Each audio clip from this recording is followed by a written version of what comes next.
Lely stands so still on the Zuider Zee.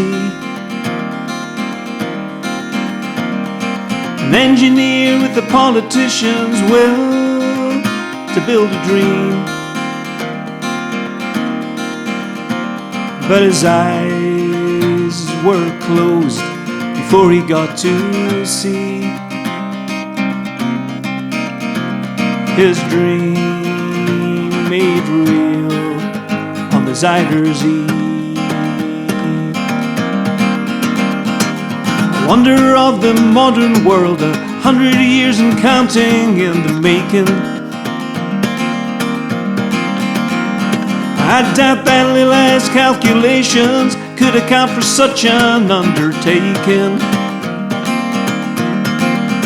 Yet as I drive across the 20 miles or so of the absolute dike,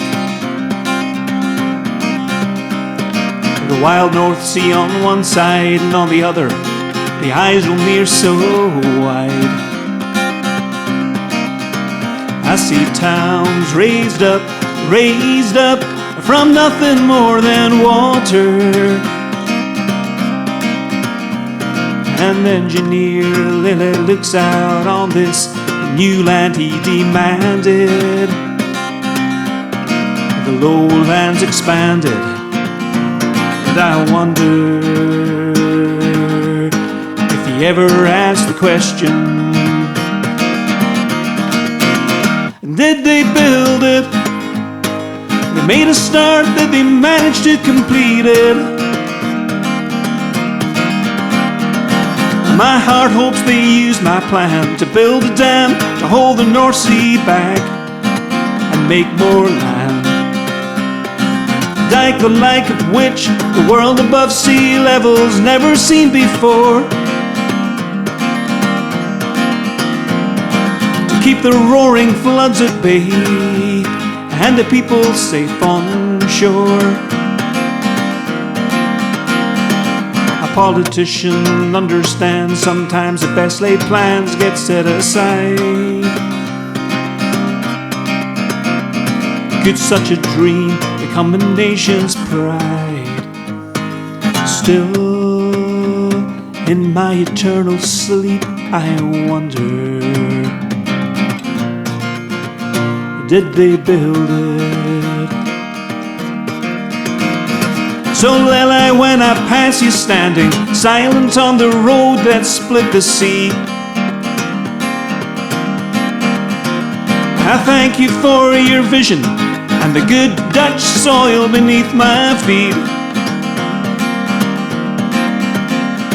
And though your ears don't hear me and your eyes no longer see, a nation's heart will hold you dear. Oh, engineer, you can rest in peace. I see town, your legacy will last 1,000 lifetimes. And the water shines, and I wonder, did he ever ask the question?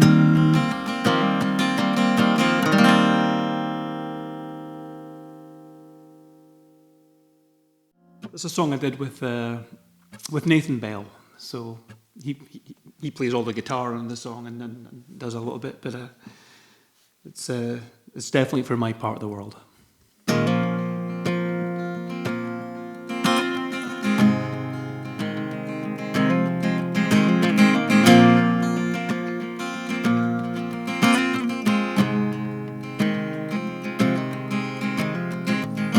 On the road from Ullapool to Gairloch, on Scotland's western shore, there lies a wee dark island where seeds of death were sown. In Grunar's lonely silence, war crimes were conceived, for a cloud of doom like a plague of Egypt to float down on a German breeze. Men in masks from Porton down test bombs of mass destruction. And they killed the sheep that died to prove the weapon worked, to Winston's satisfaction. Dark harvest, dark harvest, dark harvest, dark harvest. You reap what you sow from a dark harvest.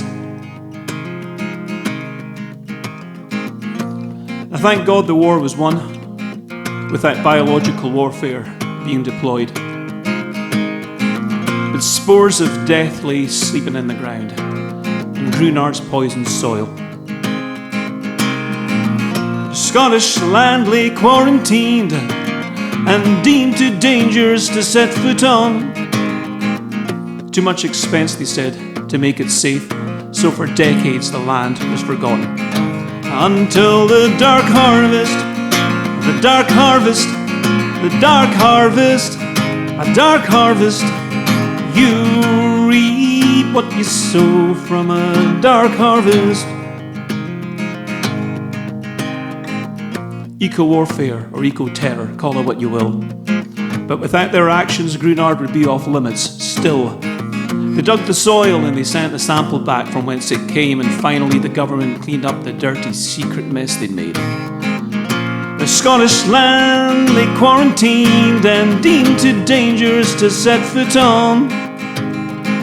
Too much expense, they said, to make it safe, so for decades the land was forgotten. Until the dark harvest, and here's to the Dark Harvest Commando. Who they were, well, only Grunard knows. And sometimes direct action is the only way to go when dark forces rule and the powers that be ignore. Our one generation's activist and politician is the next generation's terrorist and political prisoner. You reap what you sow from a dark harvest. You reap what you sow from a dark harvest. You reap what you sow.